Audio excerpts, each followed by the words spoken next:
jërëjëf mbokk internet Jàmmaarloo TV ñu leen di nuyu di leen ziar di am mbégte kontaan te bëgg leen teg yéen tey nag dañoo ñëw ànd ak ki nga xamante ni mooy Meta ak waa Meta production ndax ku ne yëg na bis bu mag bi nga xamante ni moom la ñuy waaj lu jëm ci wàllu làmb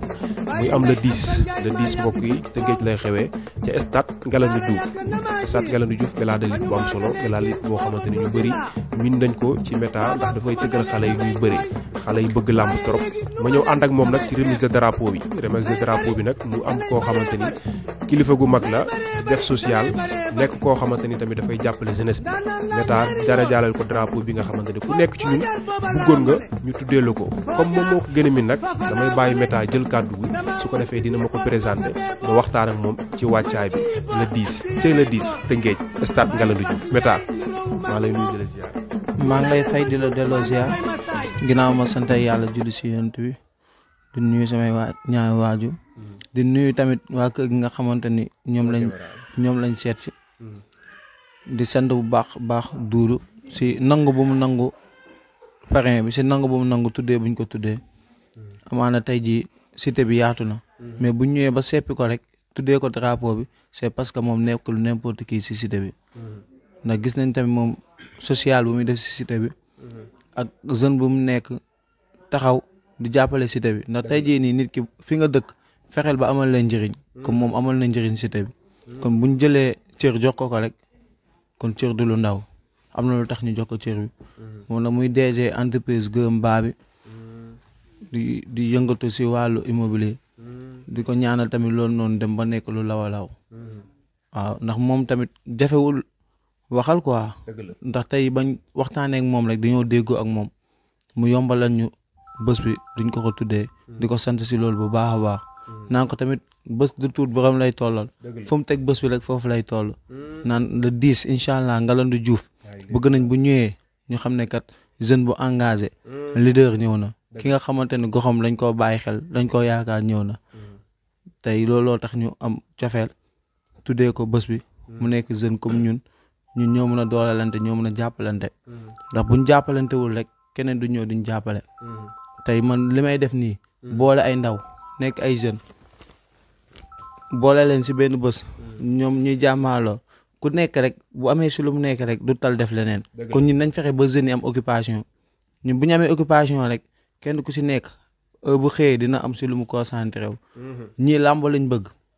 ku am connaissance si làmb wala domaine làmb nga am loo xamante ni mun nga ko see def nga def ko si ak beneen sport bu mu munti doon ak leneen lu mu munti doon loo xam ne jeunes yi dañ siy yëngu rek ñu jàppalante xool nuñ koy defaree ba ku ñëw fekk ñu si dina ko nag ñun tamit bés bi bàyyi nañ ko sa loxo nga ñëw dooleel ñu jàppale ñu xam ne tamit bés du tuut borom lay tollool foo ko teg rek fa la bés di toll te liñ la tuddee tamit du lu ndaw le 10 Ngalandou Diouf daal bëgg nañ bu ñëwee ñu xam ne kat duudu ñëw na waaw kay waaw am na solo ndax dañuy yamagum foofu mu ñëw ci ki nga xamante ni moo waral lu ni mel ndax buñ ne ma naar ne naar yaa ngi duudoo ngi nii mu nekk jeune comme ñun nekk koo xamante ni tamit dégg nga li Meta wax waaye dama ndax nit mun na la bëgg a tuddee drapeau nga bañ ko accepté ndax it lu tax mu accepté ko ci yaatoom ci baaxam ci jàppale sport bi jàppale jeunesse bi moo waral tey mu ànd ak sa frère Meta mu ànd ak waa Meta production mu tëgg journée bu mag di am le 10 Tëngéej stade Ngalandou Diouf mu jël drapeau bi ci gën a rëy bi ci gën a riis ne duudu laa koy jox ban yëg-yëg nga ci am waaw contentement bu baax di leen gërëm di rafetlu taxawaay bi di excuser wu tamit si retardement bi waaw xam naa liggéey bi ak dimanche bi moo tax mais di jaajëfal sama waa ji Pa Omar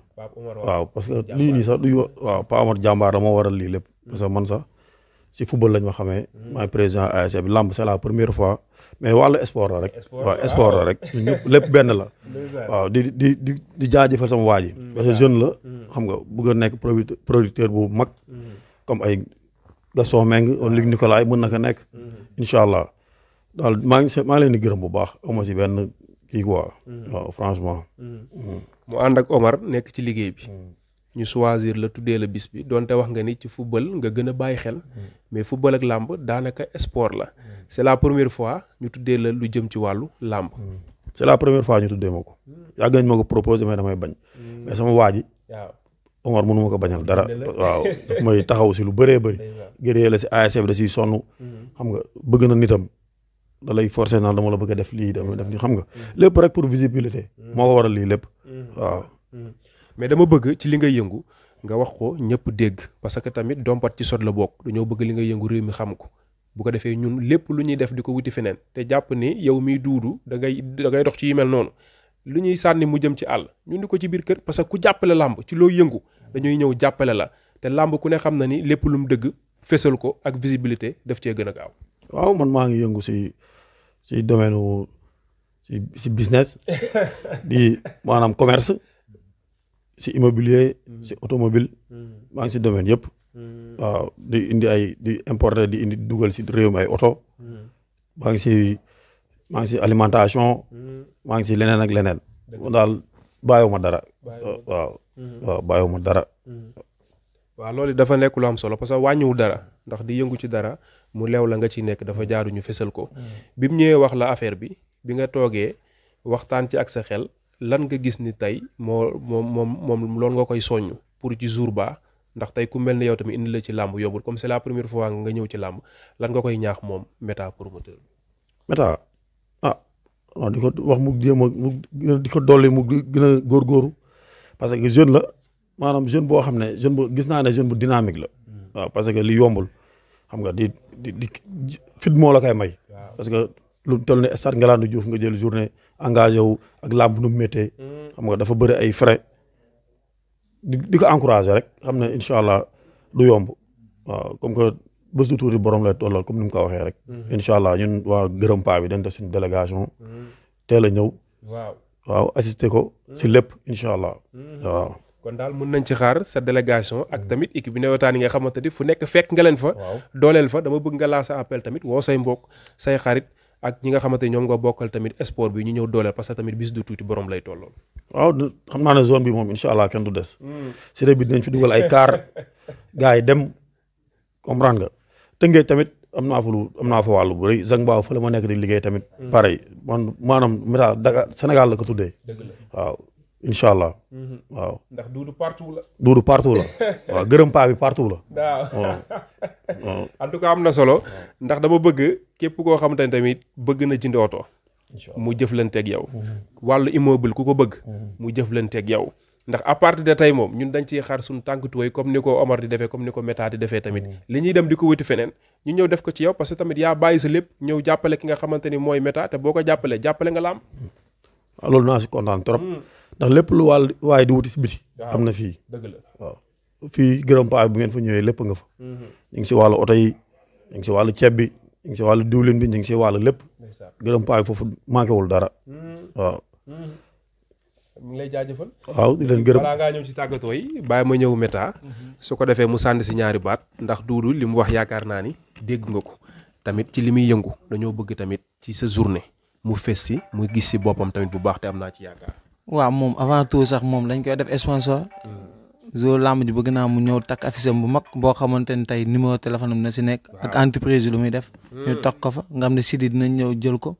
mu bokk si sponsor yi. da tey nit bu lay jàppale yow aussi itam da nga koy jàppale. te kàddu yi mu fi wax nii nekk na kàddu yoo xam ne rassuré nañu que ni moom bés bi moo ngi koy waaj te bés bi soxal na ko. kon li ma la wax rek ñun ñëpp ñoo mën a jàppalante ñoo mën a doole. moom moo mun a yokk doole man aussi tam mun naa ko yokk doole ndax ku si nekk tamit li ngay yëngu ku la si fekk si jàppale la rek kooku yéene la sa avancement waaw kay comme li mu wax nag làmb nag dafa metti lool dafa metti nga nekk jeune engagé mais tey aduna da nga naan dara yombul quoi lépp looy dugg rek ngëm-ngëm ak vision moo lay mun a àgg tey fi nga bëgg a àgg tey am nañ si yaakaar am nañ si njort bu rafet di ko wax tamit na ñëw dina am sécurité bu doy dina am ambiance dina neex te stade Ngalandou Diouf moom amaana tey soo fa ñëwee rek lépp li nga bëgg tey di nga ko am ndax fi nga xale yi dafa am lu ñu lay jëwee ne nañ Méta làmbam même bu tëggee ay mbër yoo xamante ni ay xale lañ dafay jël sécurité bu mat comme si que mbër yi mag a mag ñooy bëri waaw loolu moom man du ma ko caaxaanee ndax tey jii doo déplacé ay kilifa ñu ñëw ba foofu noonu te duñ fa fekk sécurité moo tax damay génnee sama xaalis fay sécurité bu doy bu ku fa ñëw tamit ëllëg boo ko woowaatee mu sawar pour ñëw te tëngeej journée yi ma fay tëgg yëpp gis nañ ni muy demee day réussir day neex day am ambiance day am cosaan day am sécurité bu doy di ko wax tamit mu ñëw indi délégation am waaj bés bi waaw dinañ ko tamit kontaan nañ bu baax si kàddu yi di sant waa kër gi nga xamante ni ñoom lañ ci fekk gis nañ ñu dalalee di sant bu baax a baax a baax Pa Omar muy Nesta amaana tey kuunul gëdd bu ma fi am wala ku ma fi xam moom moo tax waaw daf may jàppale ñëw bokk si sama staff di ma dooleel moom dafa nekk nit koo xamante ni lépp lu mu gis nit di si nekk si rek da lay jàppale da lay dooleel te nit ku ñàkk ñaan la nit koo xamante ni dafa ubbeeku daal ne ko moom yàlla na ko yàlla fay xolam ndax xam naa ne yàlla bu ko fayee xolam la lu baax lay am ndax lu baax la yéene ñëpp waaw di leen tamit kontaan naa bu baax di gërëm staff bi yëpp amaana staff bi yëpp bu ñu ñëwoon sax fii nii leneen ngay gis mais comme que tey moom daa xaw a guddi moo tax ñu defee ko nii mais jour làmb ji bu ñëwee incha allah dina kontaan ne tamit képp ku bëgg oto wala ku bëgg tamit ceeb ak duuli nag lépp waaw na contacté baa bi numéro am après dina jàll si suuf waaw kay numéro dina jàll si suuf wel ko gaa ngi ñëw gars yi dañuy soxla ravitaillement sax damaa bëgg mu ñëw nekk sponsor Jàmmaarloo TV su ko defee ñu defal ko voix off bu neex numéro am di jaar vidéo bu ñu mënti dëggal réew mi di ko seetaan àdduna li muy réy ñu bëri dañuy seetaan Jàmmaarloo TV su ko defee visibilité bi gën faa yokk parce que man li mu def nii vraiment dama ci gis sam bopp waaw loolu tamit lu am solo la te yéen ñaa après di ngeen liggéey su ko defee mu am benn bande annonce boo xamante ni yéen vidéo boo leen dugalati bande annonce am day daw numéro am di daw ndax nit tamit bu la jàppalee yow itam da nga koy jàppale waaw kay bëgg naa liggéey bi gën a yaatu mu bañee lam si làmb ji rek incha allah waaw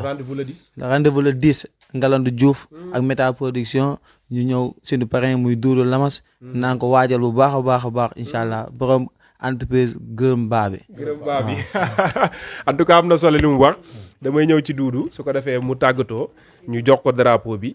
comme mi ngi bëgg a guddi su ko defee mu wàcc li nga xamante ni mooy le 10 stade Ngalandou mais Doudou dégg nga message bi ma lancé seen YouTube bii di Jàmmaarloo TV ñëwal ñu def la sponsor ñu liggéey ñun képp kuy jàppale jeunesse bi dañuy ñëw jàppale la aussi te yàlla tax ndax li ngay wax nii bëri na ñoo xamante ni tamit ñi ngi fi dañ ciy yëngu am ñoo xam ne ñoo nekk ci diaspora bi di bëgg a yónnee seen frère fii oto am ñoo xam ne ñi ngi ci diaspora bi bëgg yëngu lu jëm ci wàllu immeuble te tamit gis nañ li ngay liggéeyee set na wóor na jub na te réew mi loolu lañ ci bëgg loolu lañ taamu kon yaa gën a baax le yaa gën a wóor le ginnaaw bi ma waxee loolu loo ci wax après ñu tàggu waaw naa leen nangu loolu ndax loolu visibilité la